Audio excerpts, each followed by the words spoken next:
12절에 보면 태어나면서 고자 동양의 첩들의 침시를 지키는 자가 된 자이며 결혼할 수 없는 자들이라고 하는데, 두 번째로는 사람들에 의해 거세되어 고자가 된 사람입니다. 당시 궁궐 안에 침실의 시준은 4시였습니다. 사도행전 8장 26절에 나옵니다. 세 번째로는 하나님의 일, 하나님의 나라를 위해 봉사하려는 헌신된 독신자, 저 고린도전서 7장 8절에 나오죠. 첫째와 둘째는 신체적인 조건, 셋째는 신앙적인 이유에 의한 것이었는데, 받아들일 수 있는 자는 받아들이라. 오직 하나님만 섬기겠다는 고귀한 목적을 위해 자발적으로 독신 생활을 취할 수 있습니다. 그러나 욕정에 불타올라 참기가 힘들 때는 결혼하는 것이 바람직하다고 고린도전서 7장 9절에는 나와 있습니다.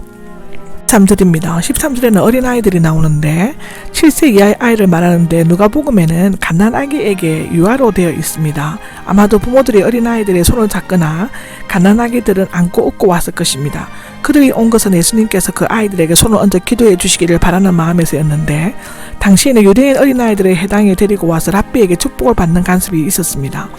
손을 얹게 한 것은 그들이 예수님께서 손으로 많은 이적을 행하신 것을 직접 보았기 때문이었을 것이고, 굳이졌다는 책망하다, 경고하다, 명령을 내리다, 나무라다의 뜻으로 당시 어린아이들의 지적 능력이나 판단력이 미숙하다는 이유로 말 못하거나 듣지 못하는 사람, 여자나 노예처럼 멸시하거나 거치게 다루어졌습니다. 제자들이 꾸짖는 것은 어린아이들이 아니라 그들을 데리고 온 자들이었습니다. 마가복음 10장 13절에 나오죠. 제자들은 이미 예수님께서 어린아이에 대해 가르침을 받은 바 있습니다. 마태복음 18장 2절에서 4절에 나옵니다. 그러나 그들은 그 의미를 잃어버렸거나 깨닫지 못하였습니다. 14절입니다. 그대로 두고 막지 말란데 그들이 원하는 대로 내버려 두고 막는 일을 즉시 멈추라. 강한 부정 명령의 형식을 취하고 있습니다. 결혼이 신성하다면 그 열매는 자녀도 신성하다. 교회는 종종 아이들의 존재를 잊어버리거나 소홀히 다루기 쉽지만 그들은 교회의 미래와 중심이 되어야 합니다. 하늘나라가 그런 어린아이들의 것이기 때문이라고 성경은 기록하고 있습니다. 6절입니다. 어떤 사람이 나오는데, 마가복음 10장 17절에서 20절과 누가복음 18장 18절에서 3절에 나오는데, 그는 젊음이었고 재물이 많았으며 지도자였고 큰 부자였다고 합니다.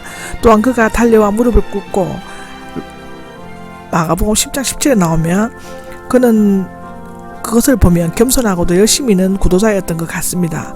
무슨 선한 일이 나오는데, 이 젊은이는 당시 율법자애들처럼 영생을 얻으려면 선한 일을 해야 한다는 생각을 가지고 있었습니다.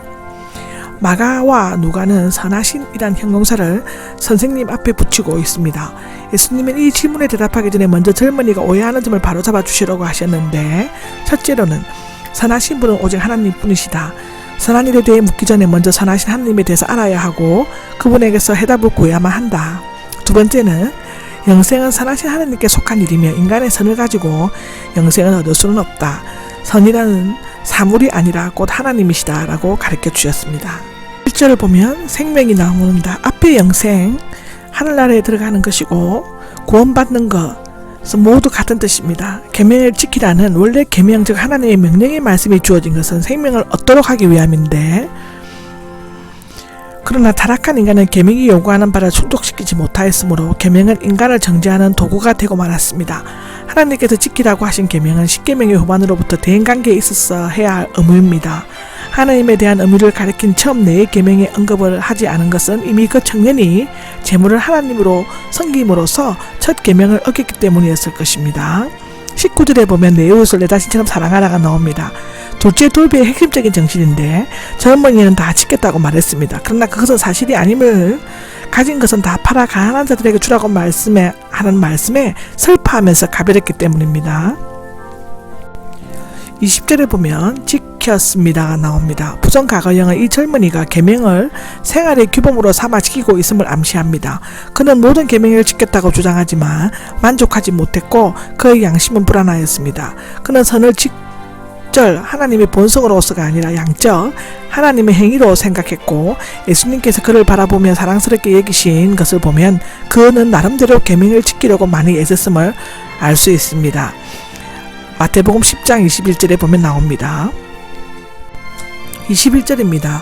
완전해지기를 원한다면에 나오는데, 그는 그에게 부족한 것이 한 가지 있었습니다. 완전해지기, 즉 끝 목표 목적인데, 도덕적으로 완전하거나 죄가 없다는 것이 아니라 하나님께서 요구하시는 의의 수준이나 목표에 이르지 못했다는 것입니다. 로마서 10장 4절, 마태복음 5장 48절을 보시면 됩니다. 그의 계명 준수는 구원과 영생과는 거리가 먼 자기 만족주의 수준에 지나지 않았습니다. 팔아 가난한 사람들에게 주라. 이것은 그에게 부족한 것이 한 가지일 뿐 아니라 전부이었음을 나타내고 있는데, 왜냐하면 그 청년에게는 재물이 무신일 뿐만 아니라 전부였기 때문입니다. 출애굽기 20장 3절을 보시면 됩니다. 이 한마디 명령의 말씀에 그동안 젊은이가 계명을 다 지켰다는 말은 형식적이고 비상적인 것이었음이 드러났는데, 예수님은 그에게 세 가지 행동을 요구하셨습니다. 가진 것을 팔고, 의리적 결단이고, 가난한 사람들에게 나누어 주라, 사랑의 실천이고, 그리고 나를 쫓으라, 헌신적 충성이었습니다. 2절에 보면 슬퍼하면서 갔다가 나옵니다. 하나님이냐 세상이냐 영생이냐 재물이냐를 선택하는 마지막 결단의 기로에서 그는 세상의 재물을 쪽을 선택했습니다. 사실상 그에게 있어서 재물은 미래와 소망이 걸리는 소유 이상의 절대 가치관을 가지고 있었습니다. 제자가 되는 데는 절대 순종만이 요구됩니다. 만일 그가 예수님의 명령에 순종했다면 모범적인 제자들 중 하나가 되었거나 제5 복음서를 쓸 수도 있었을 것입니다. 믿는 자만이 순종하며 순종하는 자만이 믿습니다. 믿음은 순종의 행위가 있을 때만 믿음이 된다고 하죠.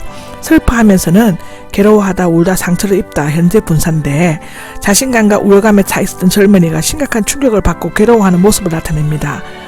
마가복음 10장 22절에 나옵니다. 잠시 후에 없어질 헛된 재물 때문에 영원히 썩지 않을 영생을 포기해버린 젊은이처럼 더 서글프고 비참한 인생은 없습니다. 23절에 보면 어려울 것이다 나옵니다. 유쾌하지 않다, 고란하다, 소화되지 않는 음식을 먹는 것처럼 힘들어하다의 의미인데, 참된 그리스도인은 결코 부자가 될 수 없습니다. 왜냐하면 자신의 소유를 하나님을 위해 이웃을 위해 아낌없이 사용하다가 죽을 때는 모두 나눠주고 가기 때문입니다. 영적인 부자는 자신이 가진 것을 마치 은행에 맡겨 예금처럼 하나님께서 필요하다고 하실 때 언제든지 내어줄 수 있는 은행원 정도로 알고 있습니다. 물질은 참된 정직의 여부를 분간할 수 있는 최고선의 시금석이 될 수 있습니다. 그들에 보면 낙타가 바늘귀로 빠져나가는 것이 나오죠. 이 말은 우리가 평소에도 잘 쓰는 얘기입니다. 불가능하다는 것을 나타내는 동양적인 가정법입니다. 바벨론 탈무드에는 불가능한 일을 표현할 때 코끼리가 바늘귀로 들어가는 것으로 비유하고 있는데, 여기에서 낙타는 밧줄, 바늘귀에는 예루살렘 성벽에 있는 작은 문, 바늘귀문으로 불리며 주로 밤에 몸을 구부리고 들어간다고 해석되어져 있습니다. 그렇게 되면 밧줄을 밖에 꿰매거나 낙타가 바늘귀문으로 들어가는 것처럼 부자가 하늘나라에 들어가는 것이 불가능하다는 것을 나타내고 있습니다. 참고로 눈에 있는 들보는 마태복음 7장 3절, 낙타를 삼키다 23장 24절에 나옵니다. 25절에 보면 매우 놀라 누가 구원을 받을 수 있겠습니까가 나오는데, 매우 놀라는 미완련 사상으로 뒤통수를 얻어맞는 것이 어이없이 깜짝 놀라는 모습을 나타내고 있습니다. 당시 물질적인 번영이나 재물의 소유는 아브라함이나 욥의 경우에는 하나님의 축복의 상징이나 덕으로 여겨왔던 제자들에게 있어서 부자가 하나님 나라에 들어갈 수 없다는 말씀은 실로 충격적인 것이었습니다. 요컨대 재물은 하나님을 잃어버리게 하고 돈과 재물로 모든 것을 해결할 수 있다고 생각하게 만들며 잘못된 자기 만족에 빠지게 됩니다.